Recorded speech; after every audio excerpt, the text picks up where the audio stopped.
నమస్తే, welcome to Sunday special debate. ఈరోజు ఆంధ్రప్రదేశ్ ముఖ్యమంత్రి శ్రీ నారా చంద్రబాబు నాయుడు గారి జన్మదినం. ముందుగా ఆయనకు శుభాకాంక్షలు తెలుపుకుంటూ ఈరోజు ప్రోగ్రామ్ని స్టార్ట్ చేద్దాం. 1950 ఏప్రిల్ 20న ముఖ్యమంత్రి నారా చంద్రబాబు నాయుడు గారు జన్మించారు. ఈరోజు ఆయన 75వ జన్మదిన వజ్రోత్సవ వేడుక. ఇక సిబిఎన్ అంటేనే ఒక బ్రాండ్. పరిపాలన దక్షుడిగా, సంస్కరణకు ఆద్యుడిగా ఆయనకు పేరుంది. ఒక రాష్ట్ర రాజకీయాల్లోనే కాకుండా దేశ రాజకీయాల్లో కూడా చక్రం తిప్పినటువంటి వ్యక్తి. ఇప్పుడు చంద్రబాబు గారి 4.0 నడుస్తోంది. ఇక ఈ 50 సంవత్సరాల ఆయన సుదీర్ఘ రాజకీయ జీవితంలో ఎన్నిసార్లు ముఖ్యమంత్రి కావడం అంటే సామాన్యమైన విషయం కాదు. ప్రజల నుంచి ఆయనకు అందిన గౌరవం కూడా ఆ విధంగానే దక్కుతోంది. ఇక చంద్రబాబు గారి 1.0 చూసాం, 2.0 చూసాం, 3.0 చూసాం, ఇప్పుడు 4.0 చూస్తున్నాం. సో అధికారంలో ఉన్న, ప్రతిపక్షంలో ఉన్న ప్రజలతో మమేకమై వారి సమస్యలను పరిష్కరించే విధానం, మరి విజన్ లీడర్గా ఆయన పేరు తెచ్చుకున్నటువంటి విధానం, ఇవన్నీ ఈ 50 ఏళ్ల సుదీర్ఘ రాజకీయ జీవితంలో ఆయన ఎదుర్కొన్నటువంటి ఒడిదుడుకులు, వీటన్నిటి గురించి ఈరోజు డిబేట్లో చర్చిద్దాం. మనతో పాటు డిబేట్లో పార్టిసిపేట్ చేసేందుకు స్టూడియోలో ఉన్నారు సీనియర్ జర్నలిస్ట్ సత్యమూర్తి గారు, అలాగే మరో సీనియర్ జర్నలిస్ట్ డివి శ్రీనివాస్ గారు. నమస్కారం సార్. నమస్కారం సార్. నమస్తే సత్యమూర్తి గారు, ఈరోజు చంద్రబాబు గారి 75వ పుట్టినరోజు. ఒక రాజకీయ నాయకుడిగా ఒక మచ్చ లేకుండా 50 ఏళ్ల పాటు సుదీర్ఘంగా రాజకీయ జీవితంలో కొనసాగడం అంటే మామూలు విషయం కాదు. అంటే ఒక్క జగన్మోహన్ రెడ్డి గారి హయాంలో మనం చూసాం ఆయన అరెస్ట్ చేయడం, ఇదంతా పక్కన పెడితే సో ఇది ఆయనకి ఎలా సాధ్యమైందంటారు మీ మాటల్లో? ముందుగా చంద్రబాబు నాయుడికి జన్మదిన శుభాకాంక్షలు. ఇటువంటి పుట్టినరోజులు ఆయన మరిన్ని జరుపుకోవాలి. వాస్తవంగా మామూలు పరిస్థితి మామూలుగా చూసినా కానీ ఆయన ప్రజల మనిషి. ప్రజలకి సంబంధించి నిర్ణయాలు తీసుకోవటం, ప్రజలతోటి కలిసి ఉండటం అనే తప్ప అంటే ఆయనకి వేరే ప్రైవేట్ లైఫ్ లేనే లేదు. ఆయనకి ఏదో ఒక ఒక కుటుంబాన్ని పోషించుకోవడం ఇటువంటి కార్యక్రమాలు ఆయన ఎప్పుడూ చేయలేదు. ఆయన రాజకీయాల్లోకి రావటం అనేది ఆయన కోరిక. అంటే by choice he came to politics. యాక్సిడెంటల్గా పాలిటిక్స్లోకి రావటం వేరు, లేదు ఏదో డబ్బులు సంపాదించుకోవటానికి లేకపోతే అధికారం చెలాయించటానికి రాజకీయాల్లోకి రావటం వేరు. Chandrababu Naidu by choice he came to politics. ఆయన క్లియర్ కట్గా చెప్పాడు ఒక సందర్భంలో. ముందర ఐఏఎస్ అవుదామని అనుకున్నాను, ఐఏఎస్ కోసం ప్రయత్నం చేద్దామని ఫస్ట్ అనుకున్నాగా, ఆ తర్వాత ఈ ఐఏఎస్లకు కూడా డైరెక్షన్ ఇచ్చే పోస్ట్ ఏమైనా ఉంటుందా అని చెప్పి ఆలోచించి రాజకీయ నాయకుడు అయితే అప్పుడు ఈ ఐఏఎస్లకి ఐపీఎస్లకు కూడా వాళ్ళతోటి పనిచేయించి ప్రజల సంక్షేమం కోసం ఇంకా ఎక్కువ పనిచేయచ్చు అన్న ఉద్దేశంతో నేను పాలిటీషియన్ అయ్యానని చెప్పాడు ఆయన. అంత అంటే ఎటువంటి దాపరికం లేకుండా ఆయన అటువంటి స్టేట్మెంట్ ఇవ్వటం అనేది చాలా గొప్ప విషయం. ఆయన రాజకీయాల్లోకి వచ్చేటప్పుడే ఒక ఎస్వి యూనివర్సిటీలో ఆయన చదివేవాడు. ఆ ఎస్వి యూనివర్సిటీలో ఆయన చదివేటప్పుడే విద్యార్థిగా అంతే కదా అక్కడ. ఆ విద్యార్థి దశలో ఉన్నప్పుడే ఆయన మొత్తం కొంతమంది గ్రూప్ ఉండేది. ఆ గ్రూపు లెక్చరర్లని బ్లాక్మెయిల్ చేసేవాళ్ళు. ఆ ప్రొఫెసర్లు ఉంటారు కదా, ప్రొఫెసర్లు, అసిస్టెంట్ ప్రొఫెసర్లు, వాళ్ళని గ్రిప్పులో పెట్టుకోవటానికి ఒక బ్యాచ్ ప్రయత్నం చేసేది. ఈయన ఈ ప్రొఫెసర్లు, అసిస్టెంట్ ప్రొఫెసర్లు వీళ్ళందరి వైపు ఉండేవాడు ఈయన. ఎవ్వరు కూడా వాళ్ళ జోలికి రావడానికి, వాళ్ళు మన గురువులు, వాళ్ళని మనం ప్రొటెక్ట్ చేయాలని చెప్పి ఒక కొత్త తరహా అప్రోచ్ తీసుకున్నాడు. అంటే ఎస్వి యూనివర్సిటీలో దీని మీద చాలా కథలుగా చెప్తుంటారు. అప్పటి వరకు ఒక వర్గం స్వైర విహారం చేసేదన్నమాట యూనివర్సిటీలో. ఈయన ఎప్పుడైతే యూనివర్సిటీలో ఎంటర్ అయ్యాడో మొత్తం కంప్లీట్గా వాళ్ళందరూ కూడా కట్టేలు అయిపోయారు. కట్ అయిపోయారు. అంటే స్టూడెంట్గా ఉన్నప్పుడే ఆయన తను ఎట్లా ఉండాలి, లీడర్షిప్ని ఎట్లా ఎక్వైర్ చేయాలనే దాని మీద ఆయన చాలా ఒక సునిశ్చిత దృష్టితోటి విషయాన్ని పరిశీలించి ఆయన బాట వేసేవాడు. అంటే బాట అంటే గుర్తొచ్చింది, వాళ్ళ ఊరికి రోడ్డు లేకపోతే ఆయన రోడ్డు లేదు, బస్సు కావాలి, మా ఊరికి బస్సు కావాలని చెప్పి వాళ్ళందరూ ఒక 10 మంది వెళ్ళి ఆర్టీసీ డిపో మేనేజర్ని అడిగితే మీ ఊరికి రోడ్డే లేదయా నీకు బస్సే వేస్తామన్నాడు. అంటే మరి రోడ్డు వేస్తే బస్సు వేస్తావా అని అడిగాడు. అడిగితే ముందు రోడ్డు వేయించుకోపో తర్వాత బస్సు వేస్తానన్నాడు. ఈయన వచ్చి అక్కడికి వచ్చి అంత పలుగు పారా తీసుకొని ఈయన ఫ్రెండ్స్ ఆ విలేజర్స్ అందరినీ ఈయన మోటివేట్ చేసి మట్టి పక్కన తోవటం, దీని మీద పోయటం, మట్టి రోడ్డు వేయటం. మట్టి రోడ్డు వేసి మొత్తం శ్రమదానంతో మట్టి రోడ్డు వేశాడు వాళ్ళ ఊరికి. వేసిన తర్వాత ఆర్టీసీ డిపోకి వెళ్ళి మా ఊరికి రోడ్డు పడ్డది బస్సు అని అడిగాడు. అంటే ఇవన్నీ ఎందుకు చెప్పుకోవాల్సి వస్తున్నది అంటే ఆయన అప్రోచ్ ఇంత ప్రాక్టికల్గా ఉంటుంది. అటువంటి మరి ఈ విజనరీ లీడర్ని ఎట్లా దెబ్బ కొట్టాలి అంటే వైఎస్ రాజశేఖర్ రెడ్డి ఈయనేమో ఎకనామిక్స్లో మా ఇది చేశాడు. ఈయన పీజీ ఎకనామిక్స్లో పీజీ అయిపోయింది, ఎంఫిల్ అయిపోయింది, అన్నీ చేశాడు. చంద్రబాబు నాయుడిని ఎట్లా దెబ్బ కొట్టాలనే దాని మీద వైఎస్ రాజశేఖర్ రెడ్డి ఎంఫిల్ చేశాడు. చంద్రబాబు నాయుడిని ఎట్లా దెబ్బ కొట్టాలి అని బాగా ఆలోచించి అసలు రకరకాలుగా ఆయన మీటింగులు పెట్టుకొని చంద్రబాబు నాయుడు వ్యవసాయం దండగా అన్నాడు అన్న ఒక అసత్యాన్ని ప్రచారం చేయటం మొదలుపెట్టాడు ఈ రాజశేఖర్ రెడ్డి. మొదలుపెట్టి ఆ డైలాగు తోటి చంద్రబాబు నాయుడిని రాజకీయంగా కట్టడి చేసే విధానాన్ని ఎంఫిల్ చేసి కనిపెట్టినవాడు వైఎస్ రాజశేఖర్ రెడ్డి. అయిపోయింది. ఆయన శకం ముగిసిన తర్వాత మళ్ళీ చంద్రబాబు నాయుడు ఆయన ఎప్పుడు ప్రజలతోటే ఉండేవాడు కదా. ఆ తర్వాత మళ్ళీ రాష్ట్ర విభజన జరిగిపోయిన తర్వాత చంద్రబాబు నాయుడు మళ్ళీ ముఖ్యమంత్రి అయ్యాడు. ఏం చేయాలి, ఈయన్ని ఎట్లా అడ్డుకోవాలి అని రాజశేఖర్ రెడ్డి కొడుకు ఈ జగన్మోహన్ రెడ్డి దాని మీద రకరకాల స్ట్రాటజిస్టులను పెట్టుకున్నాడు. పిహెచ్డి చేశాడు. మొత్తం స్ట్రాటజిస్టులందరినీ పెట్టుకొని ఏం చేయాలి, అసలు చంద్రబాబు నాయుడికి ఉన్నది క్రెడిబిలిటీ, ఆ క్రెడిబిలిటీని ఎట్లా దెబ్బ కొట్టాలి అని ఆలోచించి పింక్ డైమండ్ అని తీసుకొచ్చాడు ఈ వైఎస్ జగన్మోహన్ రెడ్డి.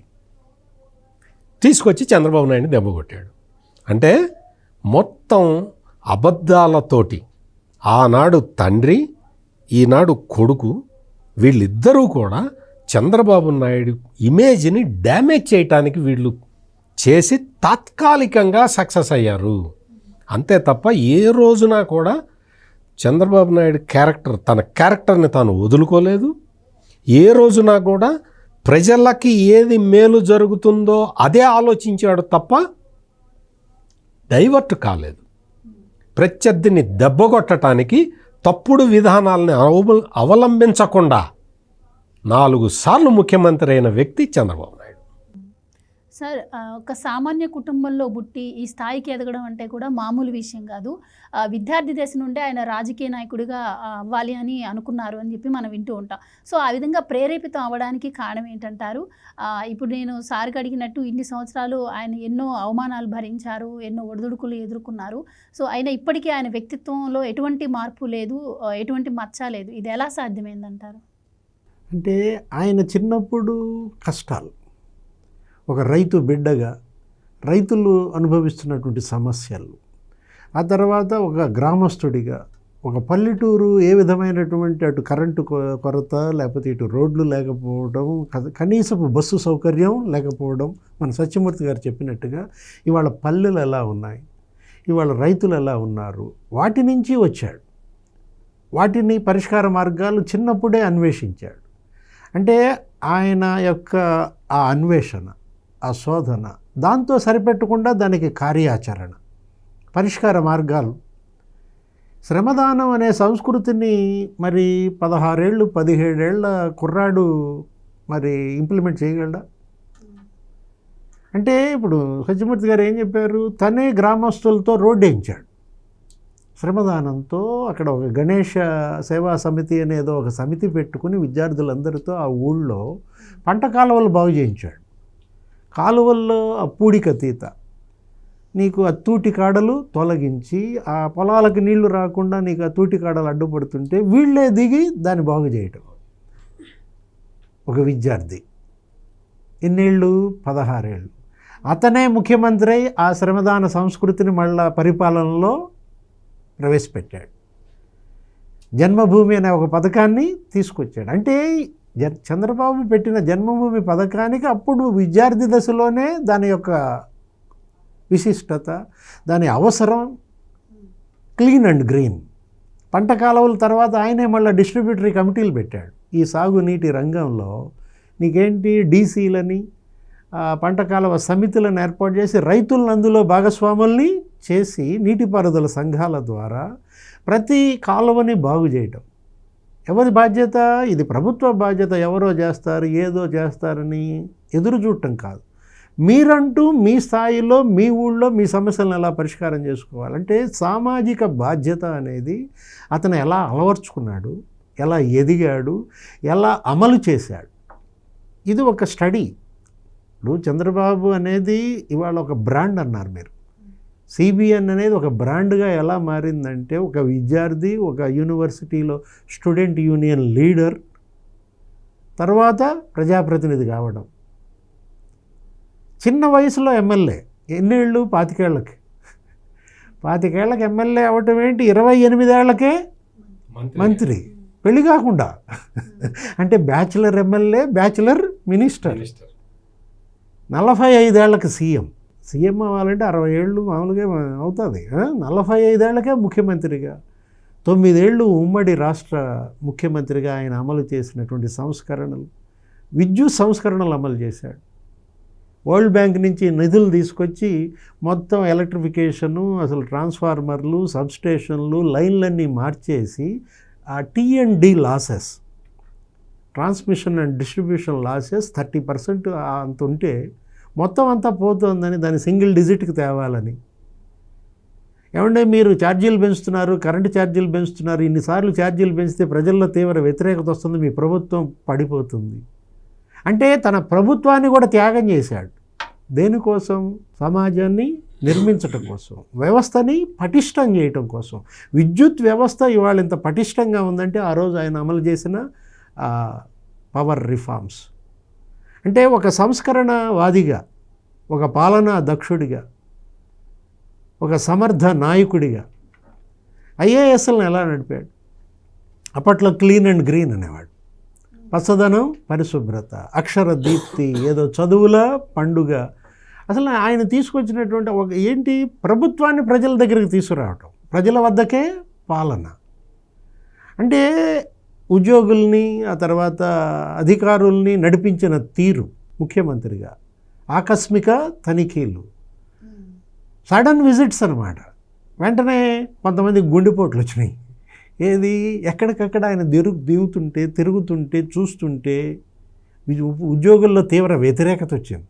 మరి నాయన ఈయన మళ్ళీ ఇంకోసారి ముఖ్యమంత్రి అయితే మన ప్రాణాలు తీసేలా ఉన్నాడు అంటే ఎలా పరుగులు పెట్టించాడు. దానికోసం ఆయన ఓడిపోవచ్చు, కానీ అధికారుల్లో జవాబుదారీతనం తీసుకురావటం. Smart governance, simple, moral, accountable, responsive, transparence.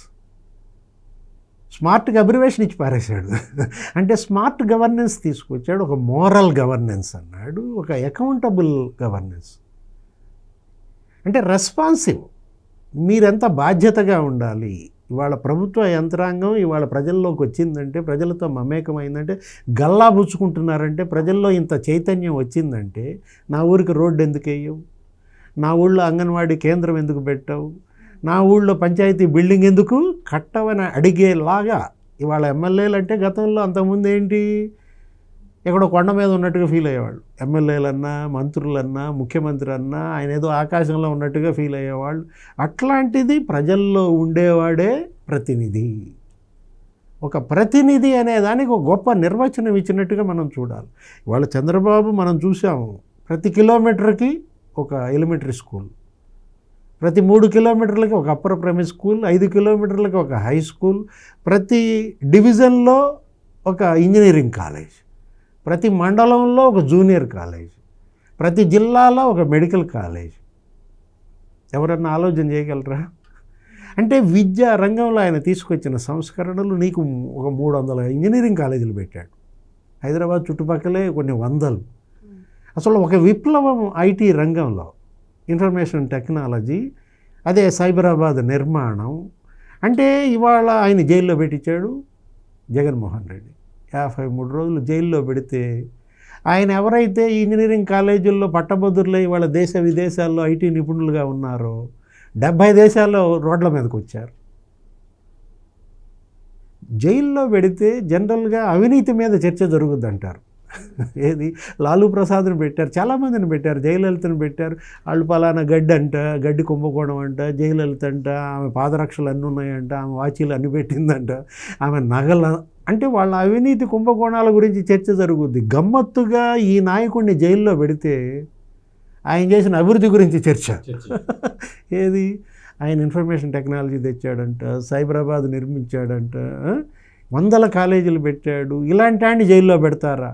అదే మెట్రో విత్ సిబిఎన్ అని మనం కూడా చూసాము. ఏది అసలు ఇది గచ్చిబౌలిలో ఏ విధంగా వచ్చి పడ్డారో అసలు ఆ యూత్ అంతా కూడా. దానికి కేటీఆర్ ఏమన్నారు, ఇక్కడేంటి ధర్నా, అక్కడ పోయి చేసుకోండి అన్నారు. రాజమండ్రి పోండి, అమరావతి పోండి అన్నారు.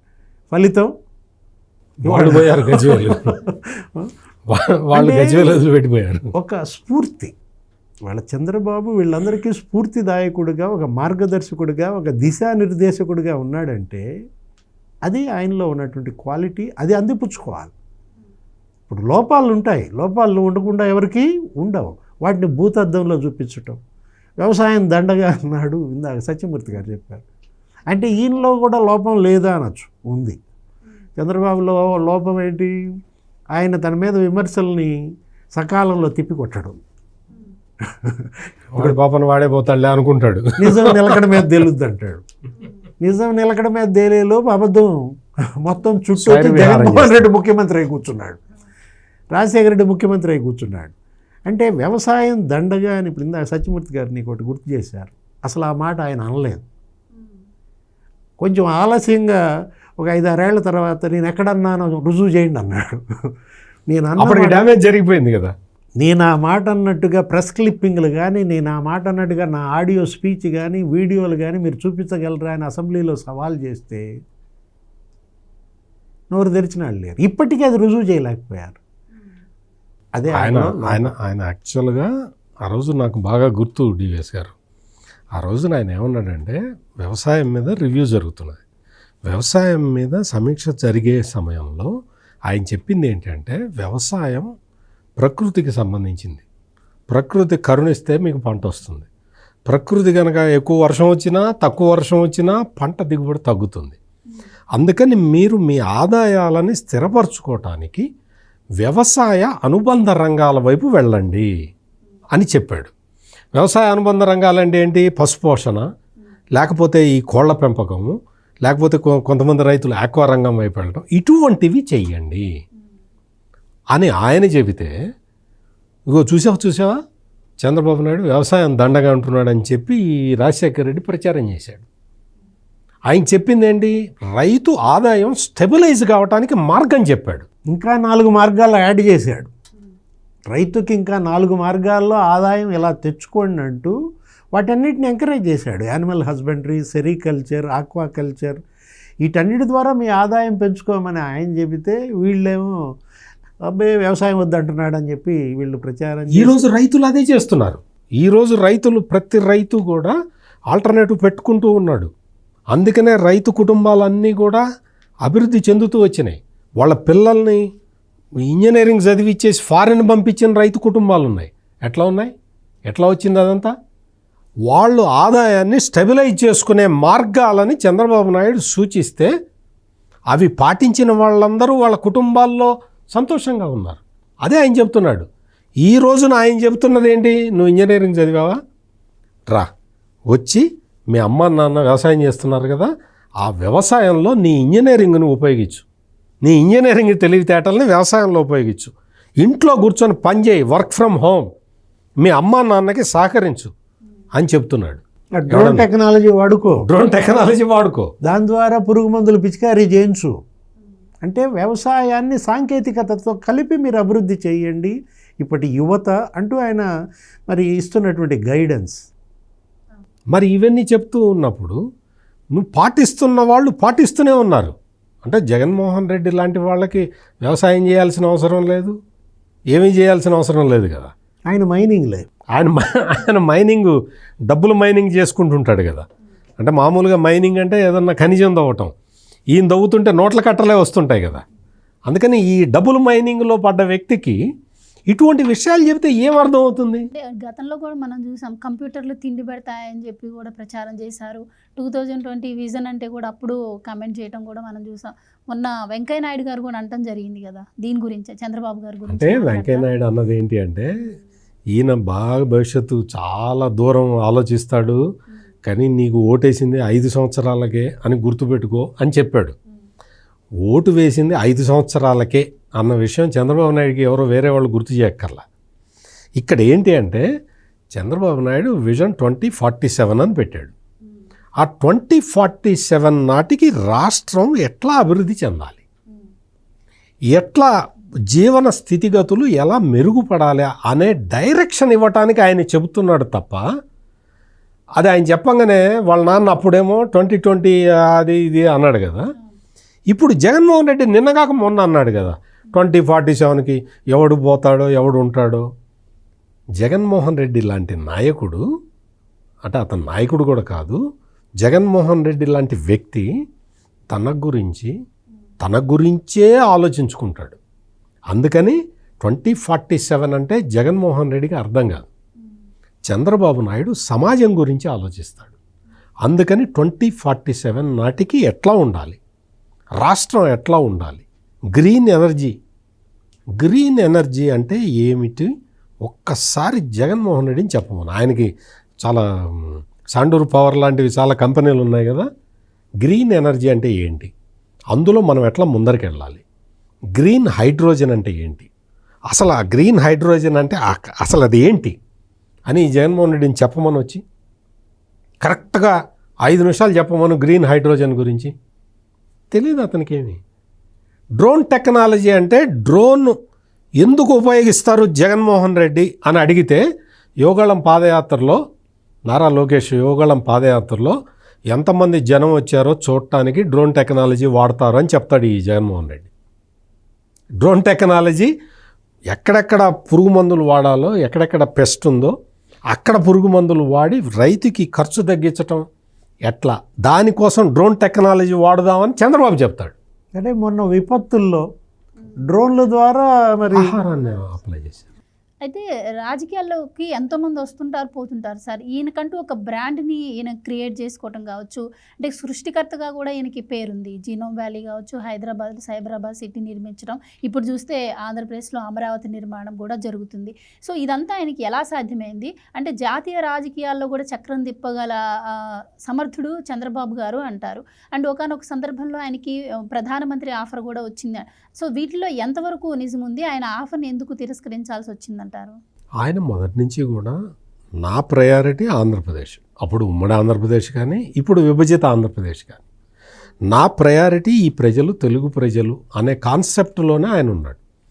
ఆయన వాస్తవంగా అక్కడ ప్రధానమంత్రిగా మీరైతేనే బెటరు, మీరైతే మంచిగా కోఆర్డినేట్ చేయగలుగుతారు అని చెప్పి ఈయనకి ఆఫర్ చేశారు.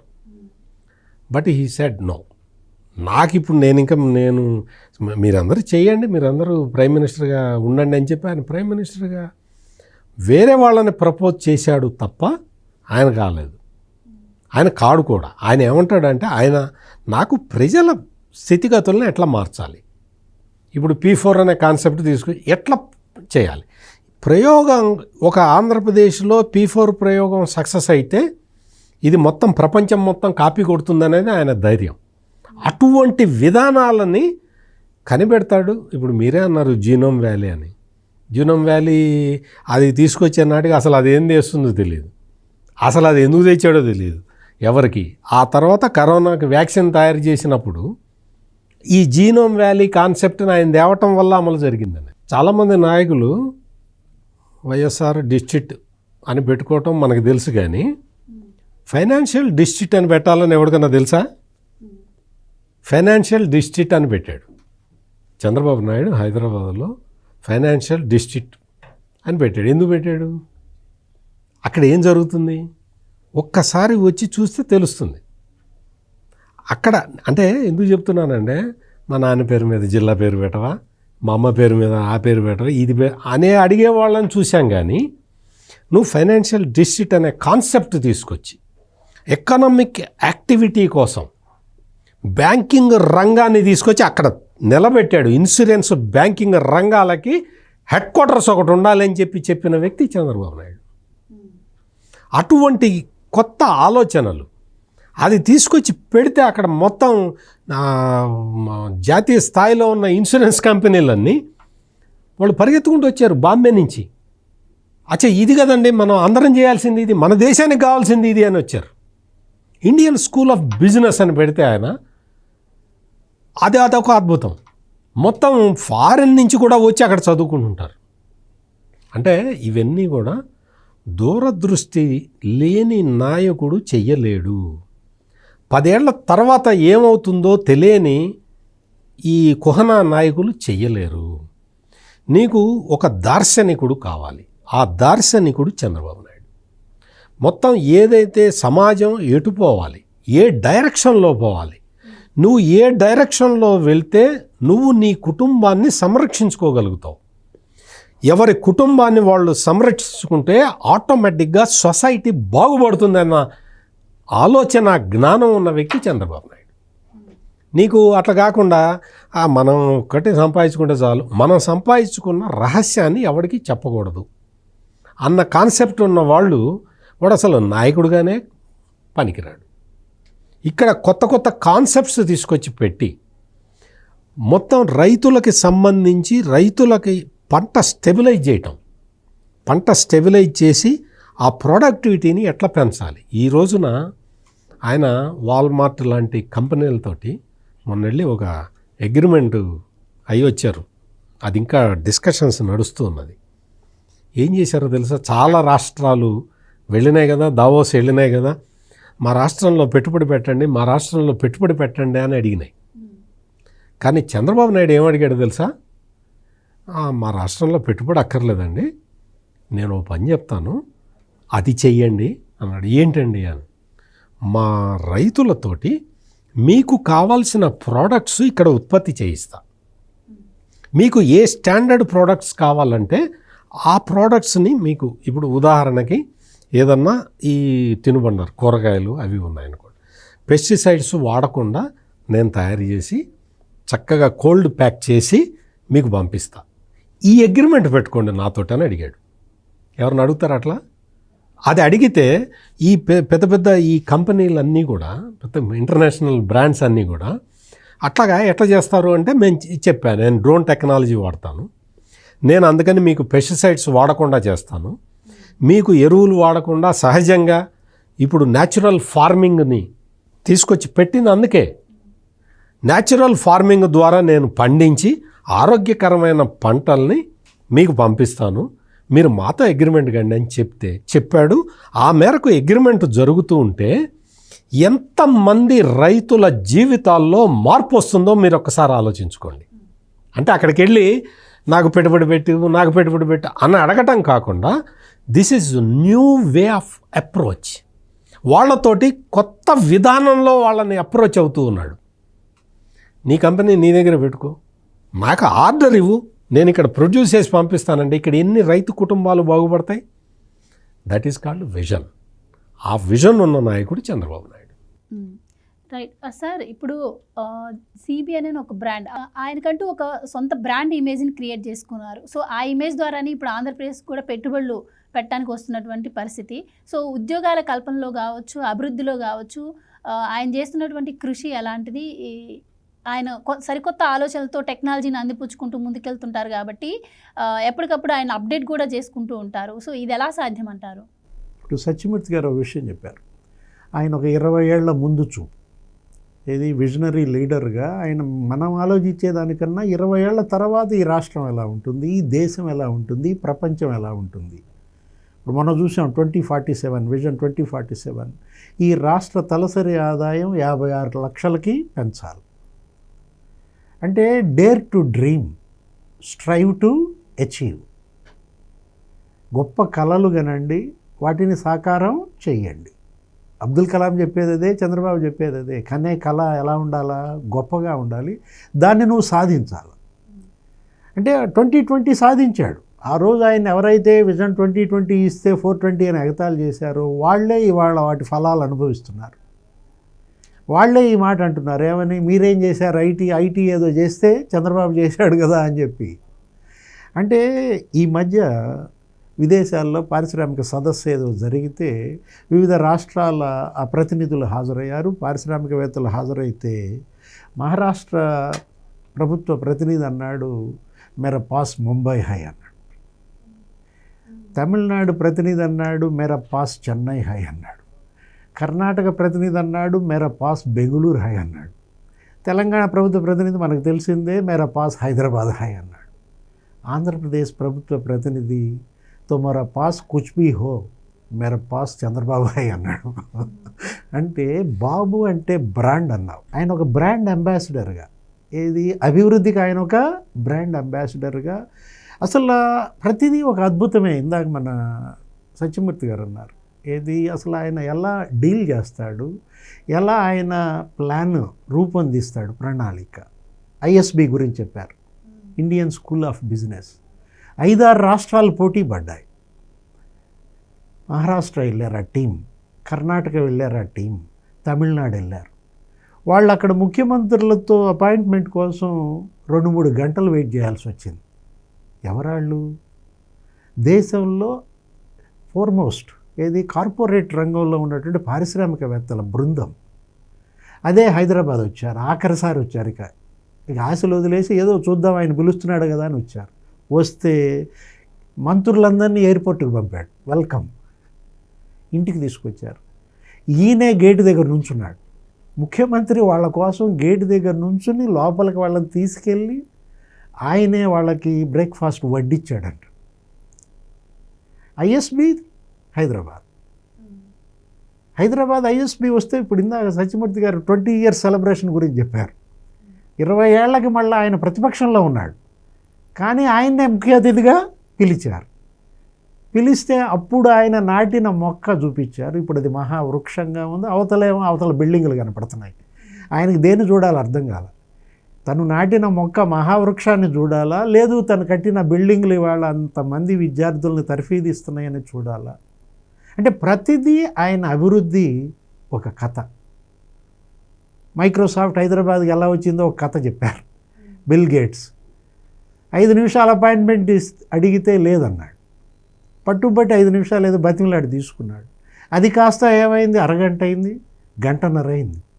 అతను ఆశ్చర్యపోయాడు. టెక్ దిగ్గజం బిల్ గేట్స్ ఏంటి, అదేదో ఒక రాష్ట్రం ఆంధ్రప్రదేశ్, దానికో చిన్న ముఖ్యమంత్రి చంద్రబాబు, నా ముందు పవర్ పాయింట్ ప్రజెంటేషన్ ఏంటి. ఒకటే అడిగాడు, మీరు గనక బయటకు వస్తే అమెరికా నుంచి బేస్ హైదరాబాద్లో పెట్టండి, ఆసియా గనక వస్తే బేస్ హైదరాబాద్లో పెట్టండి అని మాట తీసుకున్నాడు.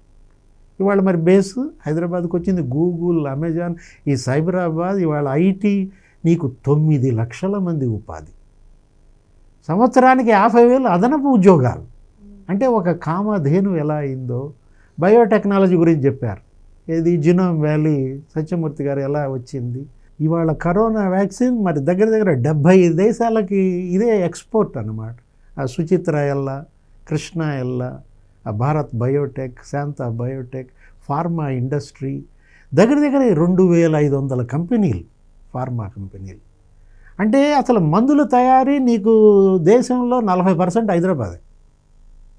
మందుల ఎగుమతి 50% హైదరాబాద్ నుంచే. ఇవాళ హైదరాబాద్ గ్రోత్ ఇంజన్, తెలంగాణ సంపన్న రాష్ట్రంగా మారిందంటే ఆయన వేసినటువంటి అవన్నమాట. అంటే ఇప్పుడు ఔటర్ రింగ్ రోడ్ అది అసలు 160 కిలోమీటర్లు 7,000 కోట్లతో కట్టారు. నేను ఊరికే అవి చూస్తే 1,50,000 వాహనాలంట, రోజుకి 1,50,000 వాహనాలంట, 500 కోట్ల టోల్ గేట్ రాబడంట. వడ్డే శోభనాద్రీశ్వరరావు నిన్న ఏమంటున్నాడు, అమరావతికి ఔటర్ రింగ్ రోడ్ అవసరమా, ఇన్నర్ రింగ్ రోడ్ అవసరమా, ఇంటర్నేషనల్ ఎయిర్పోర్ట్ అవసరమా అని వడ్డే శోభనాద్రీశ్వరరావు నిన్నటి విమర్శలు. ఇవాళ శంషాబాద్ ఎయిర్పోర్ట్ అసలు నీకు 1,500,000 మంది ప్రయాణికులంట, నీకు 40 దేశాలకు విమాన సర్వీసులు. అంటే సంపద సృష్టి అంటే ఇది. దానికి వాళ్ళు ఏమంటారు, ఈయన ఏమైనా ముద్రేస్తాడా అంటారు. అంటే చంద్రబాబుకి ప్రశంసలు ఎంత వెల్లువెత్తుతాయో విమర్శలు కూడా అట్లాగే ఆయన మీద వీళ్ళు ఒక రకంగా శాడిజంగా చేస్తుంటారు. ఇప్పుడు ఒక డ్రిప్ ఇరిగేషన్, స్ప్రింక్లర్ ఇరిగేషన్, ఇందాక సత్యమూర్తి గారు చెప్పారు, హార్టికల్చర్, ఆక్వాకల్చర్ వాటన్నిటి మీద మాట్లాడుతూ ఆ డ్రిప్ ఇరిగేషన్, స్ప్రింక్లర్ ఇరిగేషన్ ఇవాళ పండ్ల తోటలు, రాయలసీమ హార్టికల్చర్ హబ్ అయిందంటే ఆ రోజు ఆయన ఇచ్చినటువంటి రికమెండేషన్స్. వాజ్పేయి ప్రధానిగా టాస్క్ ఫోర్స్ అన్నమాట ఈయన ఆధ్వర్యంలో, సురేష్ ప్రభు, చంద్రబాబు టాస్క్ ఫోర్స్ తెచ్చిన ఇరిగేషన్. వ్యవసాయం దండగన్నాడా? వ్యవసాయంలో సంపద సృష్టించిందా? అది ఒక విప్లవం అన్నమాట.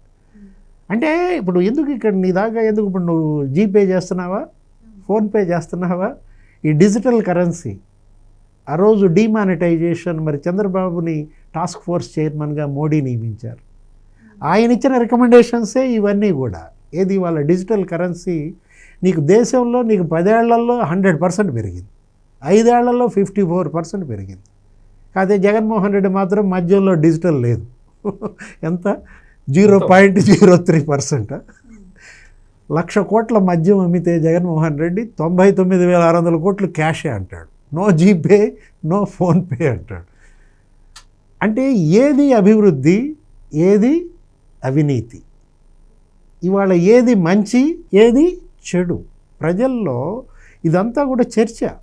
చంద్రబాబు ఎందుకు అంత మరి దార్శనికుడని నిన్న అరవింద్ పనగారియా అన్నాడు. ఎవరా అరవింద్ పనగారియా? తెలుగోడా? అసలు సౌతా?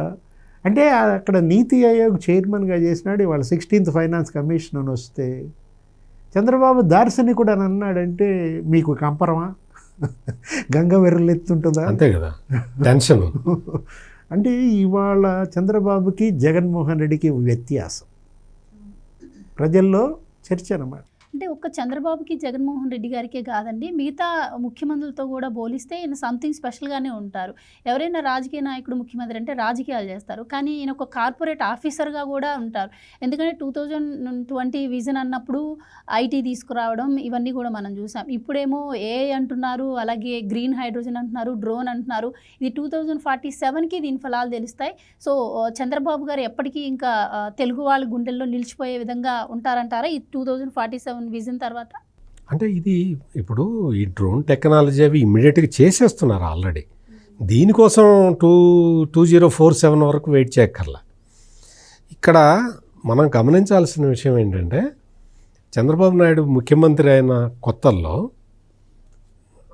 కర్ణాటక ముఖ్యమంత్రిగా ఎస్ఎం కృష్ణ ఉండేవాడు. ఈయన ప్రతిదానికి ఏ కాన్ఫరెన్స్ పెట్టినా ఈయన కూడా వెళ్ళేవాడు. ఈ ఐటీకి సంబంధించిన ఏ డెవలప్మెంట్ జరిగినా ఈయన కూడా వెళ్ళేవాడు. ఒకసారి ఎస్ఎం కృష్ణ అడిగాడు, ఏం చంద్రబాబు నువ్వు నాతో పోటీ పడదామని అనుకుంటున్నావా? ఎస్ఎం కృష్ణ కాంగ్రెస్ ముఖ్యమంత్రి. అప్పటికి Bengaluru number 1 in the country, software ఇండస్ట్రీలో ఐటీలో నెంబర్ 1 ఇన్ ద కంట్రీ. అటువంటి రాష్ట్రానికి సంబంధించిన ముఖ్యమంత్రి ఎస్ఎం కృష్ణ చంద్రబాబు నాయుడిని అడిగాడు, ఏం చంద్రబాబు నువ్వు నాతో పోటీ పడదాం అనుకుంటున్నావా? అది సాధ్యమయ్యే పనేనా అని అడిగాడు ఆ కాంగ్రెస్ ముఖ్యమంత్రి ఎస్ఎం కృష్ణ. ఆయన అప్పటికే చాలా సీనియర్. చంద్రబాబు ఆయనకి ఏం సమాధానం చెప్పాడంటే, అంటే చంద్రబాబు నాయుడు ఆత్మవిశ్వాసం ఎట్లా ఉందో తోచటానికి ఇది ఒక చిన్న ఉదాహరణ. మీరు చేసే ప్రయత్నం మీరు చేయండి, మీకు ఎన్ని అడ్వాంటేజెస్ ఉన్నాయో దానికి డబల్ అడ్వాంటేజెస్ నాకున్నాయి. నేను నా అడ్వాంటేజెస్ నేను ప్రమోట్ చేసుకుంటాను, దమ్ముంటే మీరు నాతో పోటీ పడండి అని చెప్పాడు. అంటే అంత కాన్ఫిడెంట్గా ఎట్లా పోటీని ఎదుర్కొన్నాడు అంటే, తన మీద తనకు నమ్మకం. అదొక్కటే ఆస్పెక్ట్ కాదు, తనకు సంబంధించిన అంటే స్టూడెంట్స్, టెక్నికల్గా అడ్వాన్స్డ్ ఉన్న స్టూడెంట్స్, యువతరం మీద నమ్మకం చంద్రబాబు నాయుడికి. ఆ రోజు నుంచి అదే ఉంది, ఈ రోజు అదే ఉంది. ఈ రోజున అమరావతిలో ఆయన మొత్తం మీరు చూసుకోండి, అమరావతి ప్రాజెక్టు మొత్తం చూసుకోండి, ప్రైవేట్ ఎడ్యుకేషన్ ఇన్స్టిట్యూషన్స్, మన విద్యాలయాలను యూనివర్సిటీని తెచ్చి ఫస్ట్ దించాడు. ఎందుకు దించాడు తెలియక, ఎందుకు విట్టు అవన్నీ మొత్తం వచ్చి అక్కడ ఉన్నాయి. ఎందుకు ఉన్నాయి? ఫస్ట్ ఎడ్యుకేషన్ ఇన్స్టిట్యూషన్స్ని ఎందుకు దించాడు అమరావతిలో? ఎందుకు దించాడు అంటే ఎడ్యుకేషన్ ఇన్స్టిట్యూషన్స్ వచ్చేస్తే, అంటే అది చాలా తక్కువ పెట్టుబడితో వచ్చేస్తాయి, అది కూడా అన్ని ప్రైవేట్ యూనివర్సిటీలు. ఆ ప్రైవేట్ యూనివర్సిటీలు వచ్చేస్తే వాళ్ళతో పాటు ఫారిన్ స్టూడెంట్స్ వస్తారు, తద్వారా భారత ప్రభుత్వానికి ఇన్కమ్ వస్తుంది. ఇవన్నీ అక్కడ యాక్టివిటీ స్టార్ట్ అయిపోతుంది, ఈజీగా యాక్టివిటీ స్టార్ట్ అయిపోతుంది, కమర్షియల్ యాక్టివిటీ. నైపుణ్యం గల మానవ వనరులు తయారవుతాయి. ఇన్ని ప్రయోజనాలు ఉన్నాయి కాబట్టి అమరావతి కాన్సెప్ట్ ఫైనల్ కాగానే తీసుకొచ్చి ఎడ్యుకేషన్ ఇన్స్టిట్యూషన్స్ని దించాడు. ఇది ఆయన చేసే పని. Vadde Sobhanadreeswara Rao outer ring road వద్దన్నాడు, మెట్రో వద్దన్నాడు, వద్దన్నాడు. అంటే ఇప్పుడు వడ్డే శోభనాధీశ్వరరావు ఆయన ఎంతవరకు చెప్పాలో అంతవరకు చెప్పాలి. ఆయన హైదరాబాద్ వస్తే ఎక్కేది outer ring road, outer ring రోడ్డే ఎక్కాలి. నువ్వు ఈ వడ్డే శోభనాధీశ్వరరావు 3 రాజధానుల కాన్సెప్ట్ని జగన్మోహన్ రెడ్డి అది తప్పయా అని ఏమన్నా చెప్పినట్టు నాకైతే తెలియదు. మీకేమన్నా తెలుసా డివిఎస్ గారు? జగన్మోహన్ రెడ్డి సీఎం అయినప్పుడు వచ్చి ఇక్కడ మనం ఆలోచించాల్సింది ఏంటి అంటే, అమరావతిలో ఈ రోజున అసలు ఇంటర్నేషనల్ ఎయిర్పోర్ట్ పెడతాము అన్న ఆలోచన వస్తే సంతోషపడాలి. నిజంగా మనకి ఈ ఆలోచన రాలేదే అని అనుకోవాలి. నువ్వు గన్నవరం ఎయిర్పోర్టు టోటల్లీ ఎక్స్ప్లాయిటెడ్, నీకు అక్కడ ఇంకా ఎక్స్పాన్షన్కి అక్కడ వీలు లేదు. ఇక్కడ అందుకని అమరావతిలో ఫుల్ ఫ్లెడ్జ్డ్గా ఇప్పుడు శంషాబాద్ ఎయిర్పోర్ట్ లాంటిది కనుక అక్కడ ఇంటర్నేషనల్ ఎయిర్పోర్ట్ స్టార్ట్ చేయడానికి స్కోప్ ఉంది. ఆ స్కోప్ని ఎక్స్ప్లోర్ చేస్తున్నాడు. ఎప్రిషియేట్ చేయాల్సింది పోయి ఈ రోజున అమరావతి ఎగతాళి చేయటం. ఈ రోజున అమరావతి సీడ్ యాక్సెస్ రోడ్డుకి అడ్డంగా బిల్డింగ్ కట్టుకున్నాడు ఈ జగన్మోహన్ రెడ్డి.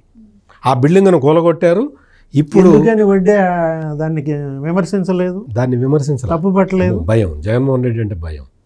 ఇక్కడ సీడ్ యాక్సెస్ రోడ్డుకి ఈ రోజున రైతులందరూ ముందరకు వచ్చేసి ఇప్పటి వరకు ఒక 5 ఎకరాలు జస్ట్ 5 ఏకర్స్కి సంబంధించిన రైతులు ఇన్ని రోజుల నుంచి వ్యతిరేకంగా ఉన్నారు. ఈ రోజున వాళ్ళు యాక్సెప్ట్ చేశారు, వాళ్ళు ల్యాండ్స్ ఇచ్చేశారు. సీడ్ యాక్సెస్ రోడ్డు రెడీ అయిపోతూ ఉన్నది. సీడ్ యాక్సెస్ రోడ్డు రెడీ అయిపోతే ఇంకా అమరావతి ఫుల్ స్వింగ్లో వెళ్ళిపోతూ ఉంది. అంటే ఈ విజన్ని చెడగొట్టడానికి రాక్షసులు వచ్చి చాలా ప్రయత్నాలు చేస్తూ ఉంటారు. ఒక యజ్ఞం చేస్తూ ఉంటే అప్పుడెప్పుడో మాంసం తీసుకొచ్చి మారీచుడు, సుబాహుడు అనే రాక్షసులు వచ్చి ఋషులు యజ్ఞం చేస్తుంటే చెడగొట్టారని విన్నాము. ఇప్పుడు చూస్తున్నాము. అన్ని ఆ మారీచులు, సుబాహులు అందరినీ తీసేసుకుంటూ పక్కకి జరుపుకుంటూ చంద్రబాబు నాయుడు ముందరికి వెళ్తూనే ఉంటాడు.